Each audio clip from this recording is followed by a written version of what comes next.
Alright, guys, we're over here on LaRouchePublishing.commercial, LaRouchePub.com, and the article here today is going to be the Bronfmans once again. This time, rags to rackets to riches to respectability. So, we're going to see how they're connected to the ADL here. The family history of Edgar Bronfman, honorary national vice chairman of the Anti-Defamation League, that's the ADL, sheds light on the process of how organized crime networks were absorbed wholesale by the ADL and covered with a veneer of respectability. Now, there's going to be names in here, guys, I don't know how to pronounce. Forgive me for pronunciation. Just please take the information because the information is what's needed. Edgar Bronfman's grandfather, Yechiel, immigrated to Canada from the Bessarabia region of Romania in 1889. He came as a virtual indentured servant to the Baron de Hirsch Fund, by then already closely allied with the B'nai B'rith.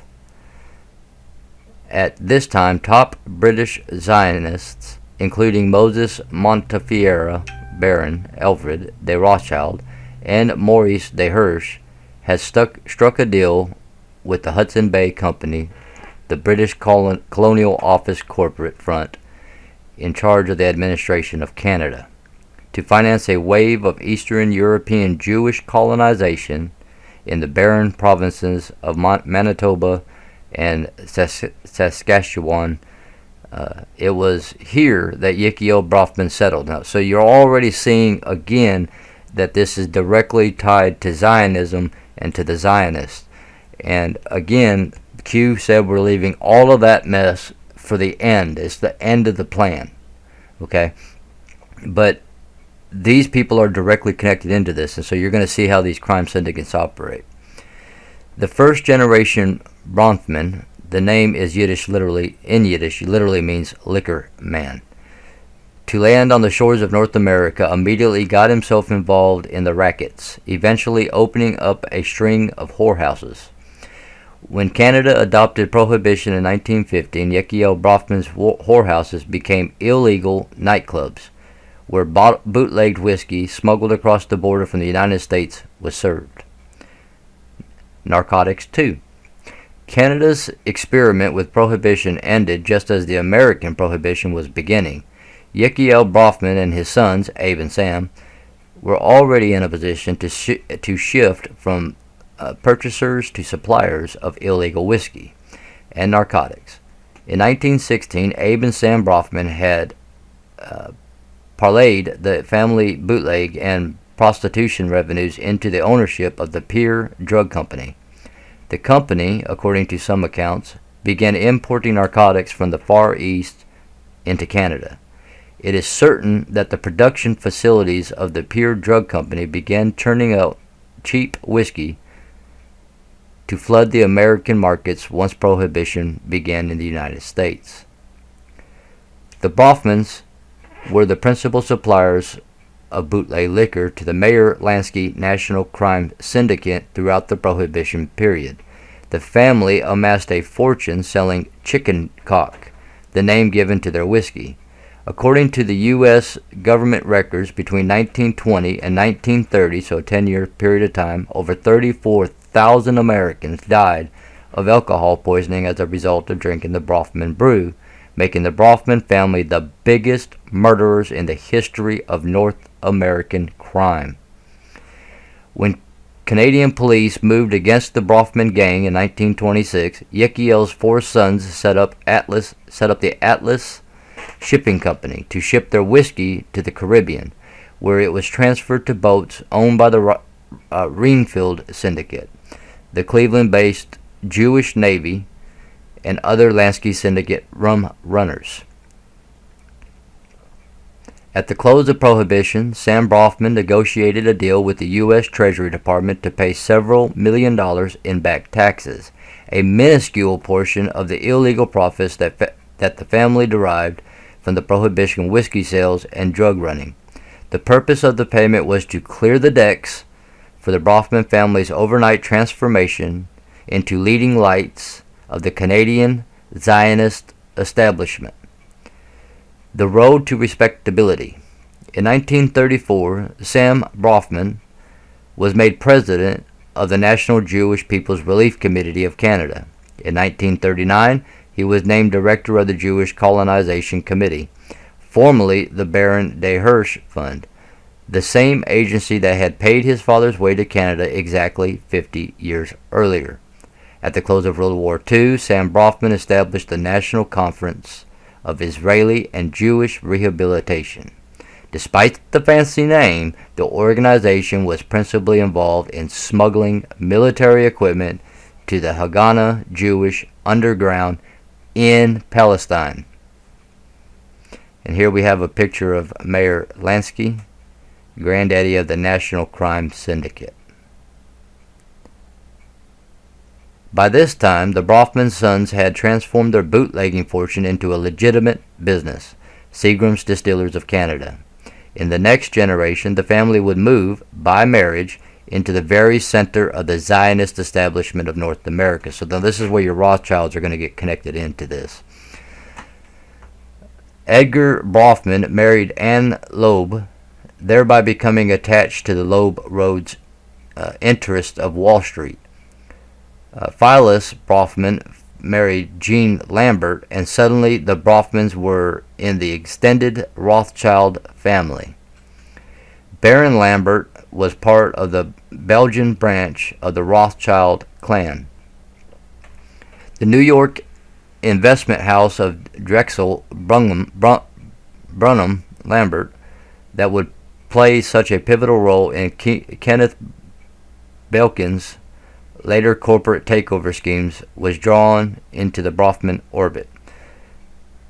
Still in the rackets. Even while the Bronfman family maintained a steady march toward respectability, some members of the family could not wholly abandon the old syndicate ties. In 1972, the Montreal Crime Commission issued a report identifying Edgar Bronfman's nephew, Mitchell Bronfman, as a crime partner of one of Montreal's leading gangsters, Willie Aubrant. According to the report, Mitchell Bronfman's link to Aubrant extends into illegal activities in which they have mutually or jointly indulged, the skeptical kinds of favors they did for each other, and the resulting advantages of each in the fields of loan sharking, gambling, illegal betting, securities, tax evasion, and corruption. In the mid-1970s, Aubrant and another Mitchell Bronfman crony, Sam Rosen, were both jailed for drug money laundering. One joint venture of Aubrant and Bronfman, the North Miami nightclub Propaganda North, was identified by American law enforcement authorities as a syndicate hangout frequented by Vito Genovese, the New York City Mafia boss. Bronfman takes over. Edgar Bronfman, the president of the World Jewish Congress, the honorary vice chairman of the Anti-Defamation League, and the chairman of the ADL, key fundraising arm, the Northeast Appeal, was a major beneficiary of the Skadden Arps law firm expertise in corporate takeovers. In the mid-1980s, Irving Shapiro, the chairman of the board of the DuPont Company, and DuPont's another one of the 13 bloodlines, guys, one of America's oldest and largest industrial concerns, retired from his corporate post to become a partner in Skadden Arps. Shortly after his arrival at the law firm, Edgar Bronfman Seagram's Corporation began buying up stock in the DuPont Company, eventually taking over and controlling interest. Shapiro, who worked closely with Bronfman during his tenure as president of the Business Roundtable, was reportedly a key inside player in the Bronfman takeover of DuPont. Parenthetically, after his shift from DuPont to Skadden Arps, Irving Shapiro helped recruit his son Isaac to the firm as well.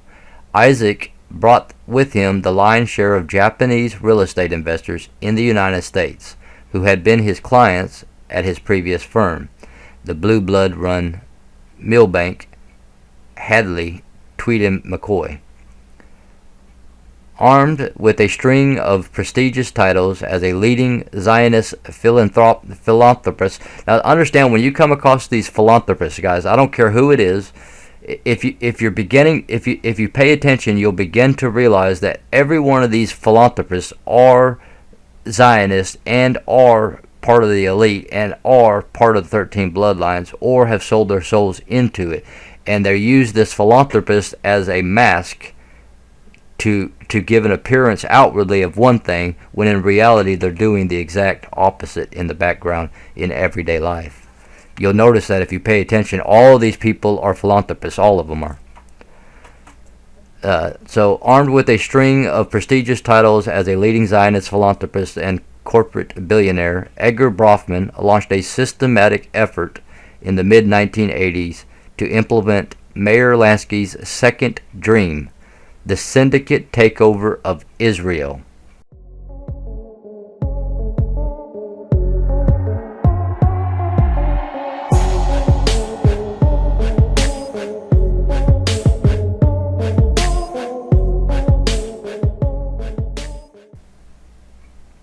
If there was a single official of the ADL equipped to convince the Soviet government to open the floodgates of Jewish immigration and to ensure that the Russian Jews landed in Israel, it was Edgar Bronfman.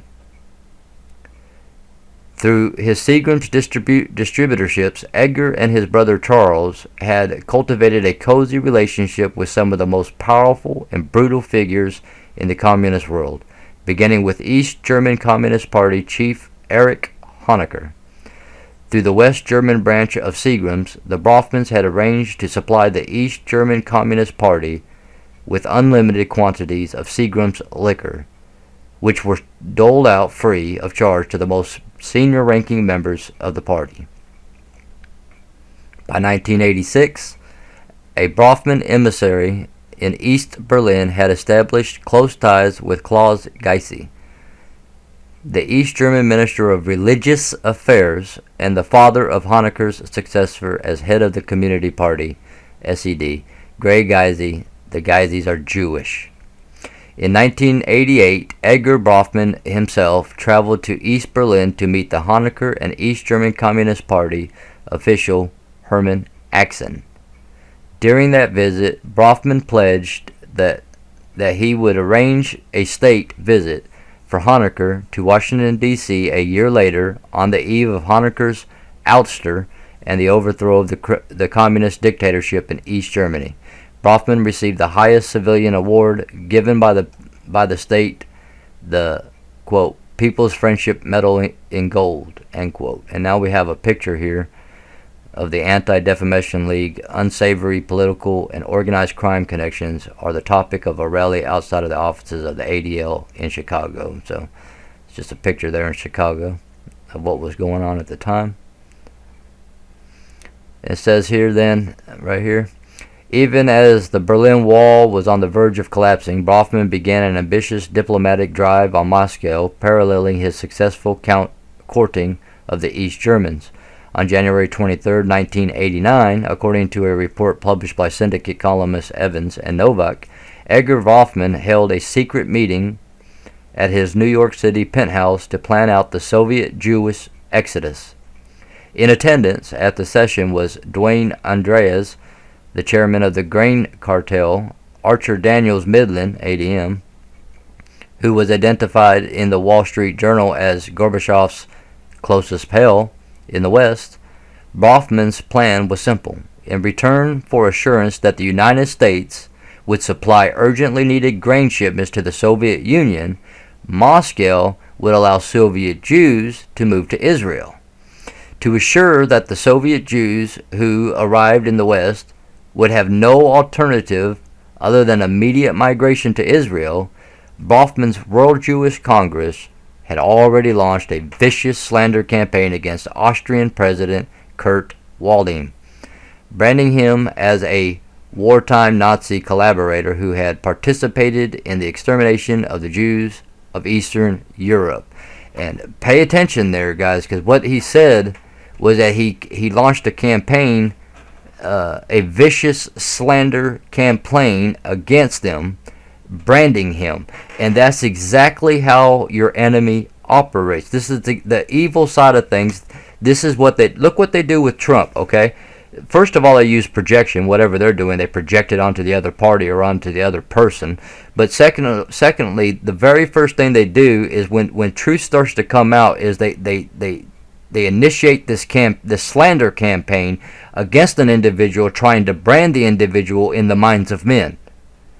And so, for example, let's take Michael Jackson for example. When Michael Jackson woke up and he wanted out of it, and he earned his salvation and he repented and all that kind of thing, immediately the media started to attack him, saying, "Hey, this guy's sleeping with children. This guy's doing this. He's on drugs. He's blah blah blah blah blah blah." And they programmed the minds of men to believe a false narrative that wasn't even real or true in any way, form, or fashion. But now everyone believes that that's who Michael Jackson was. Now, there's been several videos that kind of suggest that Michael Jackson very much is still alive, that he was put into protective services, and that was actually a false and fake death. And if that's the case, when these people that are hidden away right now come to the light, guys, you're going to find out the truth of exactly how this enemy did what they did and how they operate. They control the news, they control your politicians, they control the governments, they control the Queen over in England, they control all the powerful people, they control your stars, they control your entertainment stars as well. So I'm talking about your movie stars, your music stars, your football stars, your baseball stars, soccer stars. They control all of it, guys. So and they can do anything they want using the media and all their arms. They're like an octopus. They can, they got all these arms that go out controlling all the different things. So let's continue with the story here. So it says right here now, Bronfman's campaign was aided by forged documents allegedly provided by the Soviet KGB and other Soviet Bloc Street police agencies. The scandal led to a serious rift in American-Austrian relations. As a result, Austria, which had previously been the major transit point for the Soviet Jews fleeing to the West, was shut off to the Soviet Jewish immigrants. Alternative routes were established through Hungary and Poland, with the caveat that the Soviet Jews would only be allowed to immigrate to Israel. Evans and Novak denounced the Bronfman scheme as a cynical effort to trade Jews for grain. The harsh words did not bother Bronfman in the least. As the heir to the Bronfman gang, his family had been called worse. Besides, the ADL man realized that he was personally repaying a long-standing family debt to Mayor Lansky and was fulfilling the second grand dream of the crime czar, the takeover of Israel. And so there you have it, guys. Take the information for what it's worth for you. It's going to become important as we move down the road in the plan. Just understand that the Bronfmans are tied into all this kind of stuff in the pre-stages, and understand that the Rothschilds' names are going to be coming out. Not just, you got Nexium we're dealing with, we got Epstein we're dealing with, we got all the various things that we're dealing with right now, and more stuff that's coming out. Rachel Chandler's name's going to be coming out here before too long into the news, and we'll see where that leads us. And just enjoy the show, guys. Enjoy the show. But important information here, guys, so that you understand the history kind of what was going on in Canada, and how Israel became what Israel is today, and where Zionism was focused, and how all these things kind of put puzzle pieces. They're like, all these different things are all like different puzzle pieces, guys, and all you got to do is snap them into place to see a much grander picture of what's going on the earth today. So guys, get in the Word, stay in the Word, and get the Word in you. And I'll talk with you guys later. Remember, other than the Father, the Son, and the Holy Spirit, the two most important things are love and truth. And then after that is peace and justice. Bless you all. I love you guys.